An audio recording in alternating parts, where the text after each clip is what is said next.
Assalamualaikum warahmatullahi wabarakatuh. Alhamdulillahil jabbaril qahhar, wassalatu wassalamu ala nabiyyihil mukhtar wa ala alihi al-athhar wa ashabihi al-abrar wa man tabi'ahum bi ihsanin ila yaumil mahsyar. Allahumma iftah lana qulubana wa alhimna rushdana wahdina siratal mustaqim.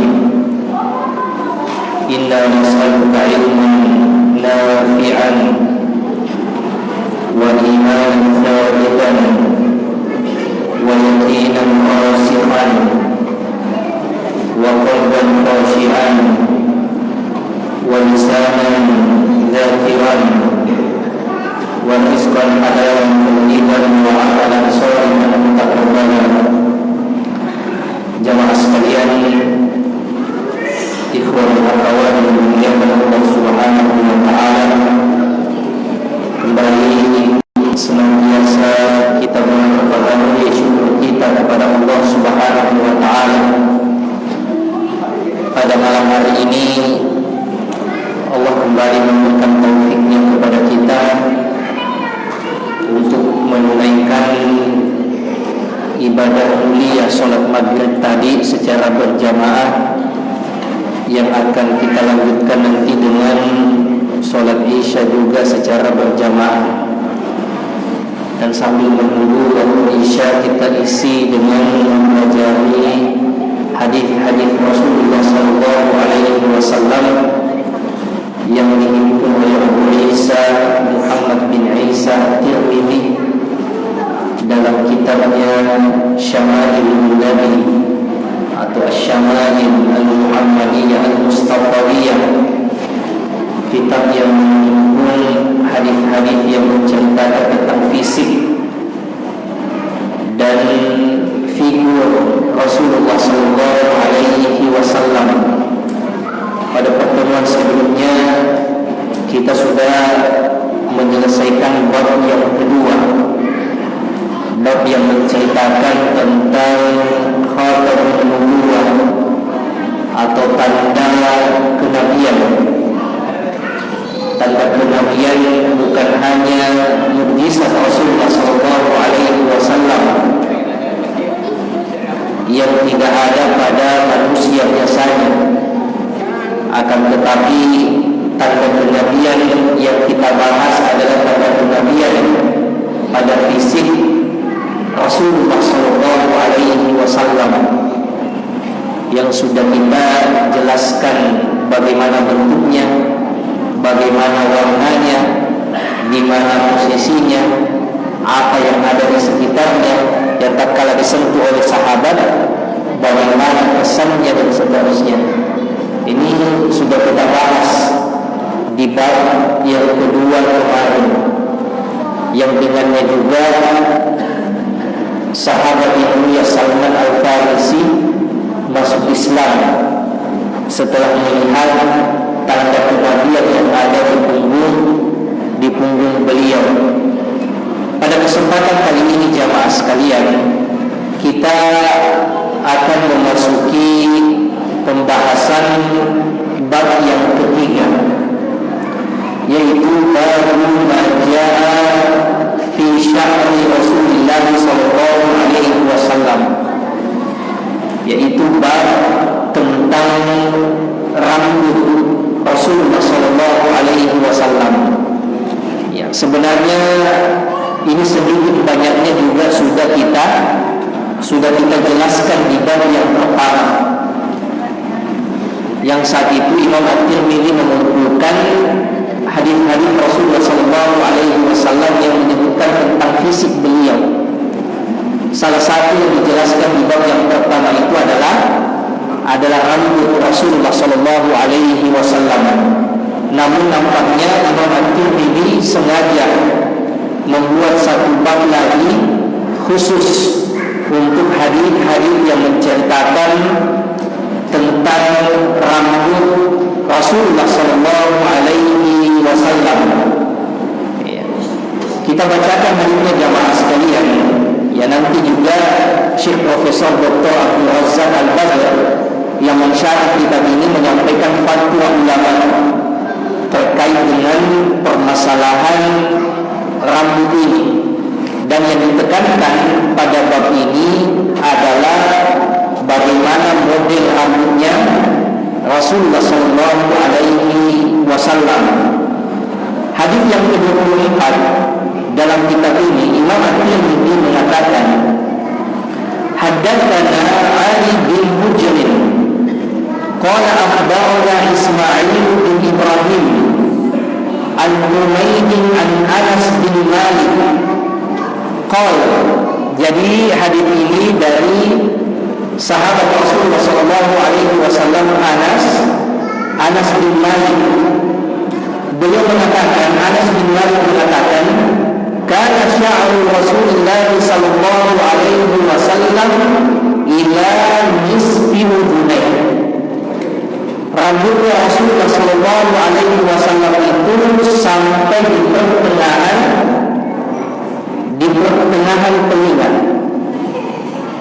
Ini kita sudah bahas di bab yang pertama bahwa Rasulullah sallallahu alaihi wasallam model rambutnya atau panjang rambut beliau itu tidak ada yang mutlak. Kadang rambut beliau pendek, kadang rambut beliau agak panjang sedikit, kadang rambut beliau panjang sampai kemudian menyentuh pundaknya. Makanya tidak benar kalau yang diklaim bahwa yang sunnah itu kalau rambut gondrong. Padahal Rasulullah sallallahu alaihi wasallam semua ukuran rambut itu pernah beliau miliki. Kadang rambut beliau pendek, kadang panjang sedikit, kadang panjang sampai pundak, sampai bahu. Sebagaimana pembahasan di bab pertama, ada 3 model rambut, yaitu wafra. Wafra ini yang panjangnya sampai telinga atau lebih pendek sedikit. Kemudian ada namanya limba. Limba itu melewati telinga tetapi tidak sampai pundak. Dan yang paling panjang ini adalah jumba, atau kalau bahasa kita itu sampai menyentuh pundak atau bahu. Ini semua pernah dialami oleh Rasulullah sallallahu alaihi wasallam. Makanya Ibnu Hajar beliau mengatakan, inna hadza rajibun li ikhtilafil ahwal. Adanya keterangan sahabat yang begitu beragam. Ada yang mengatakan rambutnya Rasulullah pendek, ada yang mengatakan rambutnya Rasulullah sampai daun telinga, ada yang mengatakan rambutnya Rasulullah melewati daun telinga, ada yang mengatakan rambutnya Rasulullah sampai kemudian di pundak atau di bahu. Maka ini kembali kepada waktu kapan sahabat itu melihat rambutnya Rasulullah sallallahu alaihi wasallam. Karena ada kesan sebagai orang yang menganggap bahwa rambutnya Rasulullah itu panjang terus. Padahal tidak seperti itu jamaah sekalian. Kadang rambut beliau pendek, kadang panjang sedikit atau memang panjang sampai di bahu. Kata Imam Ibnu Hajar, ini kembali pada keadaan kapan sahabat itu melihat. Faman ra'a Nabi sallallahu alaihi wasallam wa qad qala sya'ruhu ila an balagha al-katifain wasafahu bi anna jumma. Siapa yang melihat saat Rasulullah lagi panjangnya rambutnya, maka itu yang disampaikan oleh sahabat. Wa man ra'ahu duna dzalik wasafahu bima ra'a. Yang melihat rambutnya Rasulullah pendek itu yang disampaikan. Dan Imam Ibnu Katsir, ahli tafsir, itu beliau punya kitab namanya Al-Bidayah wa Nihayah. Kitab ini kitab sejarah yang menceritakan dari awal manusia yaitu Adam alaihissalam sampai di masa beliau. Beliau wafat pada tahun 774 Hijriah. Jadi menceritakan bagaimana sejarah umat manusia dari Nabi Adam sampai di masa beliau, sampai kemudian beliau wafat. Di antara hal yang dijelaskan sebagaimana rambutnya Rasulullah Sallallahu Alaihi Wasallam yang sebagian Rasulullah diriwayatkan rambut panjang, sebagiannya diriwayatkan rambut pendek. Maka kata beliau, ya, wala munafa bainal halain, tidak terjadi kontradiksi di antara keterangan-keterangan tersebut. Fa inna syarata atayakun, sebagaimana rambut kadang panjang. Ya, apalagi kalau kita tak cukup, jangankan Rasulullah kita saja, kalau tak cukup, itu bisa panjang. Akan dipassar minhu, dan kadang-kala orang memendekkan rambutnya. Fa kullun hatta bihasabi ma ra'a. Adapun sahabat itu mereka meriwayatkan sebagaimana yang ia lihat pada rambut Rasulullah Sallallahu Alaihi Wasallam. Jadi rambutnya Rasulullah Sallallahu Alaihi Wasallam dari yang paten. Tidak bisa orang yang panjang rambutnya mengklaim bahwa saya ikut sunnahnya Rasulullah, karena Rasulullah panjang rambutnya. Ya, kalau mengklaim begitu, yang pendek rambutnya juga mengklaim, bisa mengklaim saya juga ikut Rasulullah, karena ada juga riwayat yang menyebutkan rambutnya Rasulullah Sallallahu Alaihi Wasallam itu pendek. Ya, jadi tidak ada yang paten mengenai panjang pendeknya rambut ini jamaah sekalian, sebagaimana dikatakan oleh Imam Ibnu Katsir. Ya, setelah beliau wafat, ya, Imam Ibnu Hajar melanjutkan, ya, penulisan kitab Al-Bidayah wa Nihayah ini sampai beliau wafat pada tahun 852 Hijriah. Ya, jadi sejarah manusia dari termasuk yang ia jelaskan bagaimana Rasulullah Sallallahu Alaihi Wasallam, bagaimana rambut beliau, dan ini menunjukkan jamaah sekalian betapa hal ini adalah sesuatu yang penting untuk kita pelajari, untuk kita ketahui yang mana yang sunnah yang harus kita ikuti, yang mana yang merupakan jibili, kebiasaan setempat atau kebiasaan masyarakat setempat yang tidak harus untuk kita ikuti. Kemudian hadis yang ke-25 jamaah sekalian, Imam At-Tirmidzi mengatakan, haddatsana Hannad bin As-Sari qala akhbarana Abdurrahman bin Abi Az-Zinad an Hisham bin Urwah an abihi an Aisyah qalat. Ya, jadi hadis ini dari istri Rasulullah Sallallahu Alaihi Wasallam, Aisyah radhiyallahu taala anha. Qalat, beliau mengatakan, kuntu attasilu ana wa Rasulullah min ina'in wahid. Saya pernah mandi bersama dengan Rasulullah Sallallahu Alaihi Wasallam dengan menggunakan satu wadah yang kami gunakan bersama. Wa kana lahu sya'run fawqal jummah wa nurun al-rahmah. Saat itu rambut Rasulullah Sallallahu Alaihi Wasallam fawqal jummah. Jummah itu kalau sampai di pundak, artinya tidak sampai di pundak, tetapi dunal waqfa dan fawqal jummah. Ya, artinya pertengahan melewati telinga, tetapi tidak sampai pundak. Ini keterangan dari istri beliau bagaimana rambutnya Rasulullah Sallallahu Alaihi Wasallam tidak sampai menyentuh bahu, tidak sampai jummah, tetapi tidak pendek juga waqfa. Ini namanya limbah. Jadi yang paling pendek itu waqfa, kemudian limbah, kemudian jummah, yaitu panjang rambutnya Rasulullah Sallallahu Alaihi Wasallam. Waqfa, limbah, jummah. Ya, jadi kata Aisyah bukan jummah, tidak sampai jummah, tidak pendek seperti waqfa juga, tapi pertengahannya yaitu limbah. Riwayat ini jamaah sekalian juga diriwayatkan oleh Imam At-Tirmidzi dan imam-imam yang lainnya. Cuma imam yang lain itu hanya meriwayatkan sampai Rasulullah itu mandi bareng sama istrinya, tidak meriwayatkan wa kana lahu sya'run fawqa jummah dunal waqfa. Tambahan ini biasanya di riwayat yang lain itu tidak disebutkan. Riwayat Imam At-Tirmidzi Sahihain ini tidak ada lafaz tentang rambutnya Rasulullah saat mandi bareng sama sama istrinya. Keterangan pada muhaditsin yang lain hanya pada sampai Rasulullah, kata Aisyah, itu pernah mandi bareng dan dengan saya menggunakan satu wadah. Sampai di situ saja. Keterangan rambutnya ini tidak ada dalam riwayat yang lain. Ini dalam ilmu hadis disebut dengan ziyadah, tambahan. Ini saking telitinya ulama-ulama kita meneliti hadis jamaah sekalian, itu dibandingkan dengan riwayat yang lain. Loh, kok ada satu riwayat yang berbeda dengan riwayat yang lain? Riwayat yang lain hanya menyampaikan hanya sampai mandi bersama, tidak ada keterangan rambutnya. Maka untuk permasalahan ziyadah ini jamaah sekalian, perlu diperhatikan dua hal.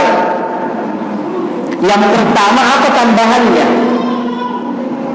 Kalau bertentangan dengan riwayat yang lain, riwayat apalagi riwayat yang lebih thiqah, maka tambahan itu tertolak. Tambahannya tadi apa? Bahwa rambut Rasulullah SAW itu limbah, tidak sampai Jumat dan tidak waqrah. Ini tidak bertentangan dengan riwayat yang lain, karena memang rambut Rasulullah SAW itu tidak pakai berubah-ubah. Setelah selesai pada hal yang pertama tentang apa yang diriwayatkan, pertanyaan selanjutnya, kalau ada ziyadah, ada tambahan dalam hadis, siapa yang menambahkan? Maka setelah ditelusuri riwayat ini jamaah sekalian, ternyata yang menambahkan ini adalah Abdurrahman bin Abi Zinad. Ditelusuri orangnya ini Abdurrahman bin Zinad. Apakah orangnya thiqah? Apakah orangnya memiliki bobot? Kalau ini terpenuhi, maka ziyadahnya, tambahannya ini makbulah, bisa diterima. Dan kebetulan Abdurrahman bin Abi Zinad ini ulama yang thiqah, ulama yang diterima persaksiannya, diterima riwayatnya. Maka tambahan tentang rambut Rasulullah pada riwayat ini pun, kata ulama kita, ziyadatun sahihatun makbulah, ziyadah yang benar dan dapat diterima. Sama saja jamaah sekalian, kalau kita ada acara atau ada ta'limah seperti ini, kemudian pulang menceritakan kepada orang yang dia temui, ada yang pas, ada yang kadang menambahi sedikit, maka kita lihat siapa orang yang menambahi itu. Jangan sampai waktu ta'lim tidur kemudian pulang dia ceritakan apa yang tidak ada dalam ta'lim. Ini bahaya. Jangan sampai tidak thiqah pada waktu ta'lim tidur, tahu pas dia ceritakan orang ini fasih sekali, ternyata ditambahi sesuatu yang tidak dibahas di ta'lim. Begitu juga dalam riwayat hadis, dilihat siapa yang tambah-tambahi ini barang, ini riwayat. Kalau kita diterima apa yang ditambah-tambahi itu, apakah tidak bertentangan dengan riwayat yang lain yang lebih sahih? Seperti ini, maka tambahan ini bisa diterima. Ada dua pelajaran besar dalam hadis ini jamaah sekalian. Yang pertama, sunnah dari Rasulullah SAW, sebagaimana kata istri beliau itu biasa mandi bersama dengan istrinya, fi ina'in wahid, menggunakan bejana yang sama. Makanya tidak perlu antri kalau mau mandi sama istri. Kita dulu apa istri dulu, mandi bersama-sama saja, sebagaimana yang dilakukan oleh Rasulullah SAW bersama dengan istrinya. Apa kita menggunakan pakaian atau bagaimana, terserah mau menggunakan pakaian atau tidak menggunakan pakaian. Tidak ada batasan aurat antara laki-laki dan perempuan yang suami istri. Kadang kan orang merasa tabu membahas yang seperti ini, padahal ini domainnya pembahasannya pada hubungan suami istri, dan ini menunjukkan bagaimana mesranya Rasulullah SAW dengan istri-istrinya. Kita kan mesranya biasa kadang di pengantin baru saja. Setelah adanya anak, kembali masing-masing dengan kehidupannya. Bahkan mungkin sudah tidak tidur bareng, jangankan mandi bareng. Suami lain kamarnya, istri juga sudah lain kamarnya sama anak-anak. Suaminya tidak mau diganggu. Padahal Rasulullah SAW memberikan contoh bagaimana beliau membangun kehangatan dan kebersamaan dalam rumah tangga. Rasulullah SAW itu selalu satu selimut dengan istrinya. Kemudian Kemudian beliau kalau makan itu biasanya satu piring bersama dengan istrinya.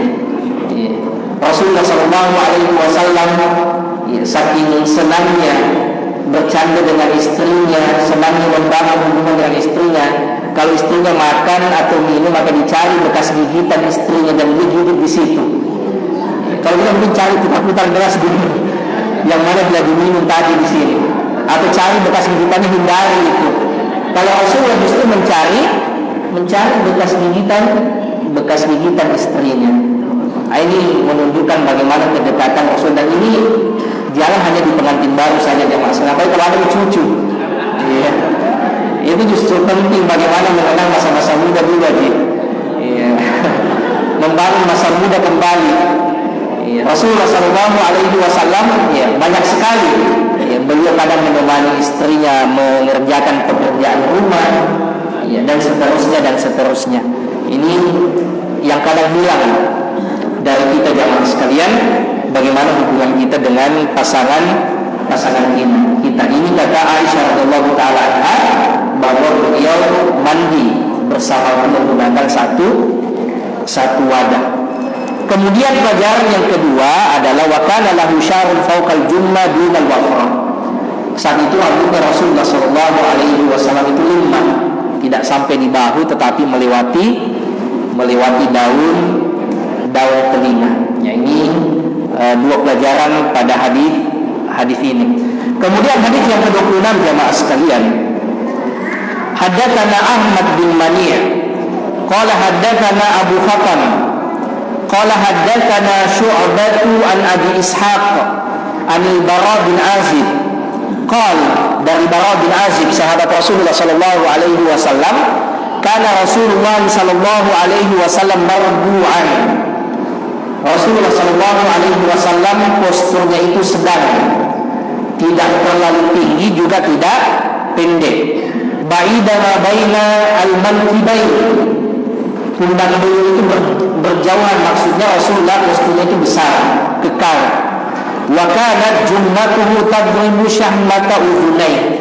Adapun rambutnya Rasulullah sallallahu alaihi wasallam itu menyentuh daun telinganya.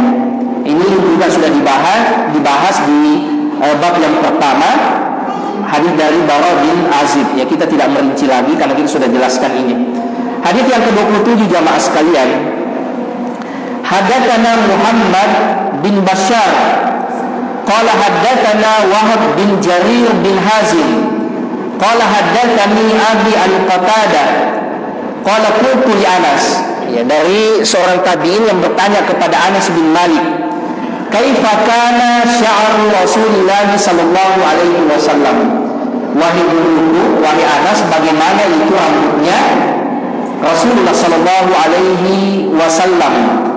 Kemudian Anas mengatakan, lam yakun bil ja'di wala bisabti. Rambutnya Rasulullah sallallahu alaihi wasallam itu tidak lurus, ya, seperti rambut perempuan yang sudah dibonding itu. Rambutnya Rasulullah tidak lurus, wala, dan tidak juga disabti, tidak juga keriting, ya, tidak keriting apalagi sampai keribu, tetapi pertengahan, yaitu berombak, ya, tidak lurus juga tidak keriting. Karena yablughu sya'ruhu syahmata udhunai. Rambutnya beliau itu menyentuh sampai daun telinganya. Iya.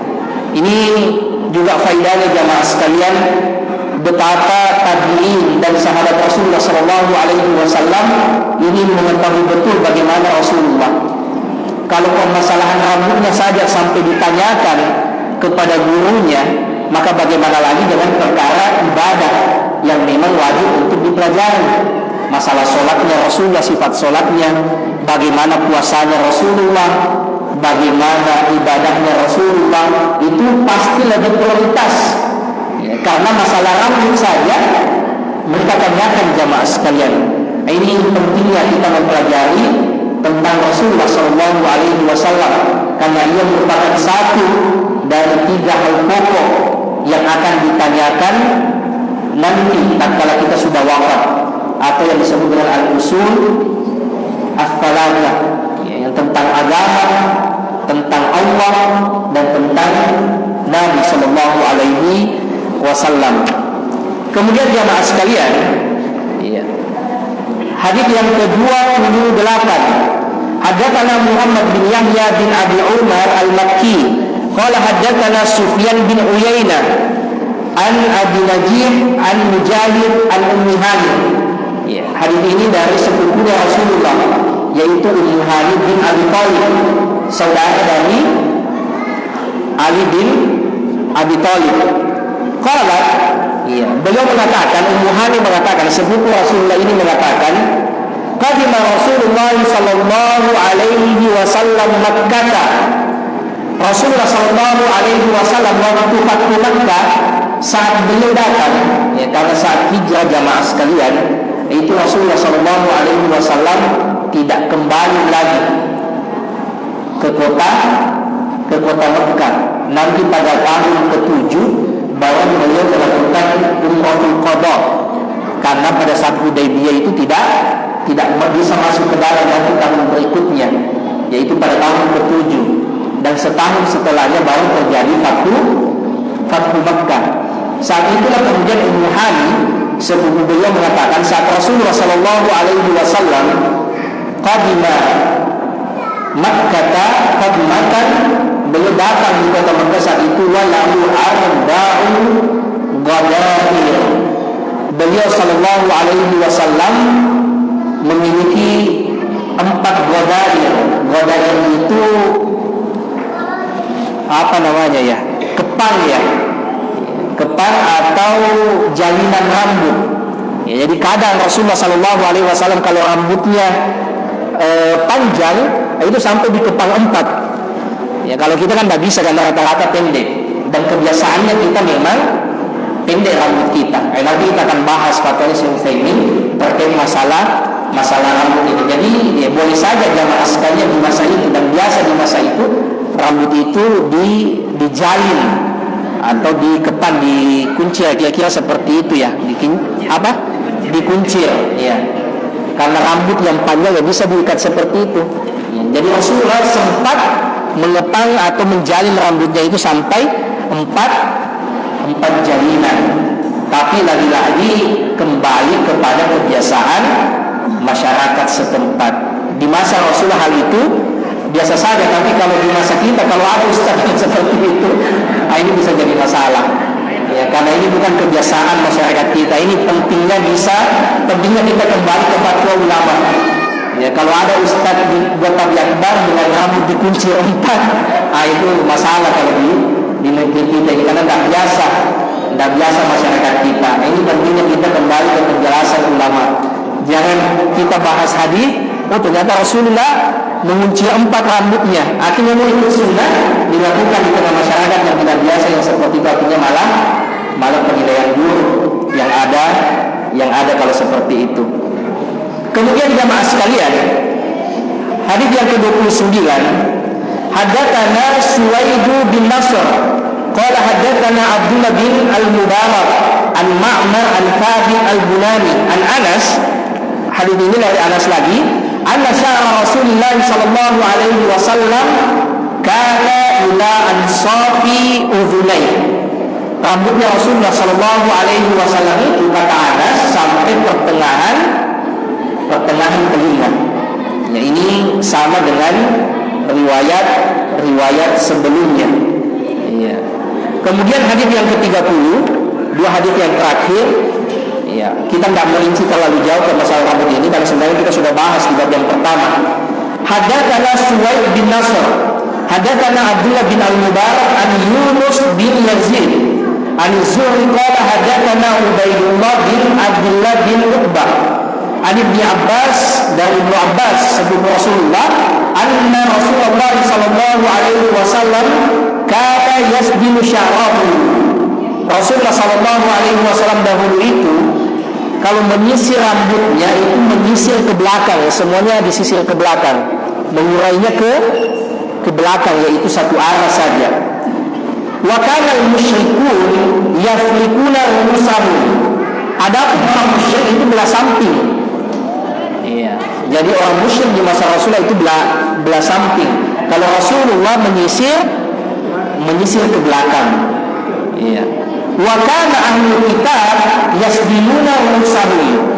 Dan ahli kitab juga melakukan seperti yang dilakukan oleh Rasulullah, yaitu menyisir ke belakang. Iya, tidak dibelah samping atau dibelah dua, semuanya satu arah ke belakang saja. Karena di masa itu jamaah sekalian, Rasulullah lebih menyukai menyerupai ahli kitab daripada menyerupai orang-orang musyrik. Meskipun mereka sama-sama kufur, sama-sama kafir, setidaknya ahli kitab ini agak lebih dekat dengan kaum muslimin. Dan kita sudah mempelajari bagaimana responnya ahli kitab itu berbeda dengan orang musyrik kalau didakwahi. Saat Rasulullah bersurat kepada bangsa-bangsa yang ada, rata-rata ahli kitab itu menerima dakwanya Rasulullah SAW sebagaimana yang mereka pelajari di Alkitab mereka. Surat Rasulullah ke Romawi, surat Rasulullah ke Mukaukis, surat Rasulullah ke Najasyi. Nah, ini kan semua kerajaan Kristen dan semuanya memberikan respon yang baik. Surat Rasulullah ke Najasyi itu kan diterima, bahkan Najasyi masuk Islam. Surat Rasulullah ke Mukaukis mengatakan tanda-tanda kenabian ada pada orang ini bukan pendusta, tapi saya mau pikir-pikir dulu. Iya. Yang ketiga, surat Rasulullah ke Romawi kepada Heraklius menginterogasi Abu Sufyan dan mengatakan bahwa semua tanda kenabian ada pada orang itu. Kalau betul yang aku sampaikan, maka ia akan menguasai di mana kakiku ini berpijak, kata Heraklius. Bagus semua responnya jamaah sekalian. Meskipun tidak memilih masuk Islam, ada yang karena ingin mempertahankan kekuasaannya dan yang lainnya. Beda dengan orang-orang musyrik seperti orang-orang Majusi, penyembah api, Zoroaster. Sampai suratnya Rasulullah ia langsung merobek. Dan Rasulullah mendoakan, masyaallah, mudah-mudahan Allah juga merobek kerajaannya, dan terjadi. Ia dibunuh oleh anaknya sendiri, dikudeta oleh pangerannya sendiri. Jadi Rasulullah saat itu lebih menyukai menyerupai ahli kitab daripada orang-orang musyrik. Tetapi jamaah sekalian, dalam lanjutan hadis ini, wa kana ahli kitab yasdiluna rusahum wa kana yuhibbu muwafaqa ahli kitabi fima lam yu'mar. Dan Rasulullah lebih menyukai untuk menyerupai ahli kitab pada hal-hal yang tidak diperintahkan. Summa farata Rasulullah SAW, tapi di akhir-akhir Rasulullah SAW juga membelah rambutnya atau menyisir belah samping rambutnya. Dan kata Ibnu Hajar, inilah model rambut terakhir Rasulullah SAW, yaitu menyisir ke samping. Ya, jadi awalnya Rasulullah itu di fase-fase Mekah itu menyisir ke belakang. Di akhir-akhir beliau akhirnya menyisir ke samping. Tsumma farata Rasulullah ra'sahu, dan Rasulullah SAW itu akhirnya menyisir ke samping rambutnya. Qala al-Hafidz Ibnu Hajar rahimahullah mengatakan, kana farqu al-amrayn. Itulah model rambut terakhirnya Rasulullah, model sisirnya Rasulullah, atau model menyisirnya Rasulullah itu menyisir ke samping pada akhirnya. Kemudian yang terakhir jamaah sekalian, ya, kata Imam At-Tirmidzi, haddatsana Muhammad bin Bashar qala haddatsana Abdurrahman bin Mahdi an Ibrahim bin Nafi al-Makki an ibni Abi Najih an Mujahid an Ummi Hani, dari Ummu Hani sepupu Rasulullah, qalat, beliau mengatakan, ra'aitu Rasulullah sallallahu alaihi wasallam dzat dhafair arba. Saya melihat Rasulullah sallallahu alaihi wasallam dan rambutnya itu dikepang empat, atau dijalin empat, atau dikuncir empat itu. Jadi ini memang ada beberapa riwayat yang menyebutkan juga bahwa Rasulullah sallallahu alaihi wasallam mengepang rambutnya atau menguncir rambutnya menjadi empat bagian. Nah, ini yang terakhir jamaah sekalian, Syekh Abdul Razak menyampaikan fatwa dari Syekh Muhammad bin Shalih Al-Utsaimin terkait dengan masalah rambut ini. Ada yang bertanya kepada Syekh Utsaimin, su'ila Syekh Muhammad bin Shalih Al-Utsaimin an italati sya'ri ar-ra's wa tawfiqihi hal huwa min as-sunnah la. Ada yang bertanya kepada Syekh Utsaimin, apakah memanjangkan rambut itu bagian dari sunnah atau bukan? Kemudian Syekh menjawab, la, laisa min as-sunnah. Tidak, memanjangkan rambut itu bukan bagian dari sunnah, kata Syekh. Lianna Nabi sallallahu alaihi wasallam ittakhadhahu haitsu an inna an-nasa fi dhalika al-waqt yattakhidunahu. Karena Rasulullah sallallahu alaihi wasallam itu memanjangkan rambutnya saat itu, di saat memang manusia juga yang lain memanjangkan rambutnya. Walihada lamma ra'a sabiyan, makanya tatkala Rasulullah sallallahu alaihi wasallam melihat seorang remaja itu mencukur sebagian rambutnya dan memanjangkan yang lainnya, Rasulullah mengatakan ihliku kullahu awitruku kullahu, cukur habis semuanya atau biarkan semuanya. Kata Rasulullah, sekiranya memanjangkan itu sunnah, maka Rasulullah tidak akan memerintahkan untuk mencukur habis. Rasulullah akan membiarkan lebih afdal, lebih sunnah. Akan tetapi Rasulullah tidak memerintahkan demikian. Tapi kata Rasulullah, imma dicukur, diratakan, atau tak kalah dibiarkan saja semua. Tidak boleh satu ini dikasih pendek, yang lainnya dibiarkan. Ya, seperti biasa model orang-orang asing, orang-orang barat, atau koza istilah kita. Wa ala hadza fanaqul, karena itu kami mengatakan, kata Syekh, ittikhadhu sya'ri laisa minas sunnah. Memanjangkan rambut ini bukan sunnah, lakin in kana nas ya'taduna dzalika fa'al. Tapi kalau engkau berada di lingkungan yang orang-orang memanjangkan rambutnya, maka panjangkan juga rambut kalian. Wa illa fa'al. Kalau tidak, maka tidak usah juga memanjangkan rambut. Di anna sunnah pada takunu sunnah pada di ainiha wa pada takunu sunnah dan di jinsiha. Kalau sunnahnya itu, bagaimana sebenarnya kita tidak berbeda dengan masyarakat. Dan ini juga bagian dari dakwah. Kalau bisa tidak berbeda dengan masyarakat, tidak usah berbeda dengan masyarakat pada hal-hal yang memang tidak melanggar syariat. Jangan mau tampil beda sendiri, akhirnya kalau ada cara semua memandang ke kita. Rambut sudah panjang, sudah pakai jubah dan seterusnya, yang tidak biasa masyarakat melihat seperti itu, akhirnya yang ada adalah citra buruk terhadap sunnah Rasulullah sallallahu alaihi wasallam. Famatalan, kata Syekh, contohnya, pakaian selama tidak haram, dan bukan sesuatu yang dilarang, maka mengikuti pakaian manusia setempat itulah yang lebih cocok. Ya, Nabi sallallahu alaihi wasallam fa'ala ittiba' li'adatin nas. Karena begitulah Rasulullah memakai pakaian yang dipakai oleh masyarakat setempat. Ya, ini hikmah sekali jemaah sekalian. Ya, apa yang dipandang elok oleh masyarakat setempat terkait dengan pakaian, maka itulah yang digunakan. Kemudian Syekh Abdul Razak memberikan peringatan, yaitu mereka-mereka yang memanjangkan rambutnya saat ini itu perlu diberikan peringatan, karena kebanyakan mereka itu bertasyabuh dengan perempuan. Ya, kata Syekh, padahal Rasulullah sallallahu alaihi wasallam melaknat laki-laki yang menyerupai perempuan. Kata Rasulullah sallallahu alaihi wasallam, al-mutasyabbihina minar rijali bin nisa. Allah Subhanahu wa taala melaknat orang-orang yang menyerupai perempuan.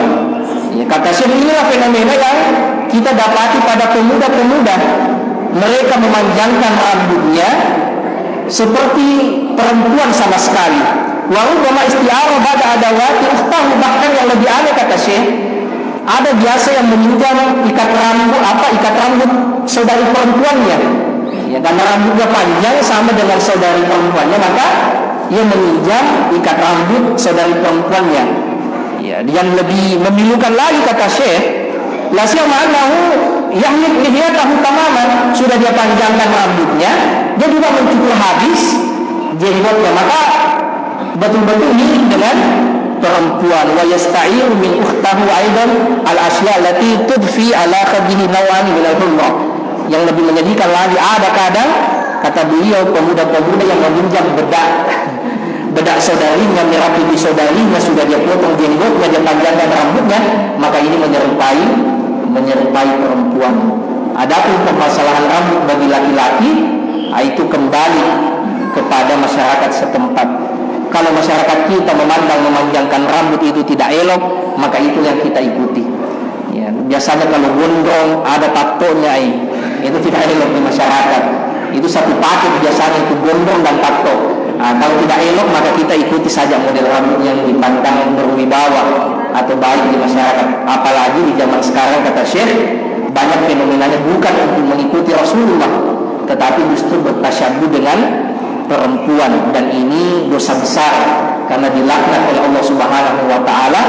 Laki-laki yang menyerupai perempuan, sudah dia panjangkan rambutnya, dia cukur habis jenggotnya, pakai lagi bedak perempuan, maka betul-betul menyerupai perempuan, kata Syekh. Saya kira ini jamaah sekalian pembahasan seputar rambut Rasulullah Sallallahu Alaihi Wasallam. Insyaallah, ya silakan lagi.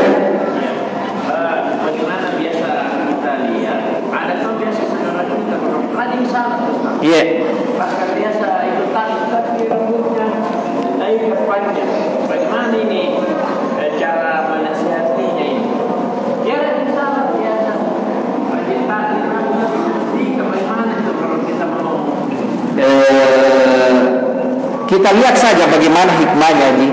Ya, kita sebagaimana pembahasan di bab pertama itu, ya, dia motifnya sebenarnya memanjangkan rambut itu untuk apa?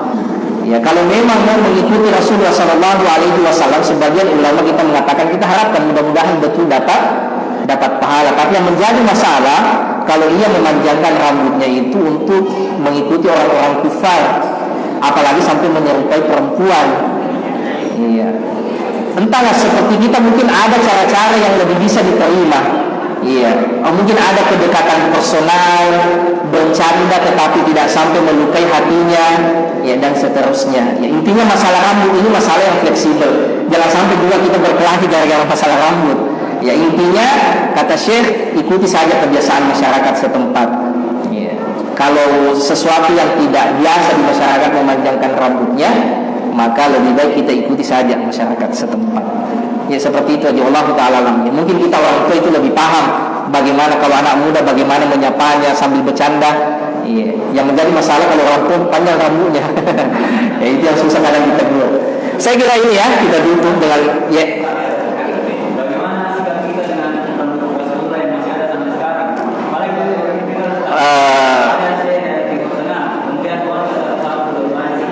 kita tidak bisa pastikan ya bagaimana sanadnya itu, apa betul itu rambut Rasulullah atau siapa. Ya, ini yang tidak bisa diverifikasi.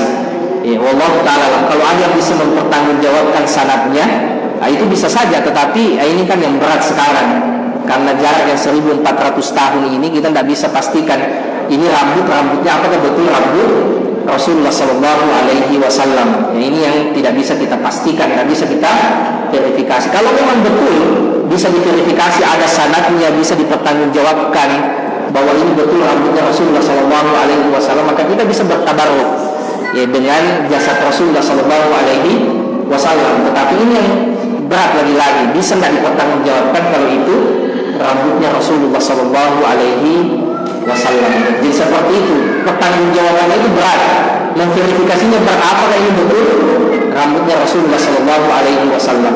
Ya, jadi seperti itu, wallahu a'lam. Ya, saya kira ini ya, kita tutup dengan kafaratul majlis. Subhanallah wa bihamdi, asyhadu an la ilaha illa anta, astaghfiruka wa atubu ilaik. Wassalamualaikum warahmatullahi wabarakatuh.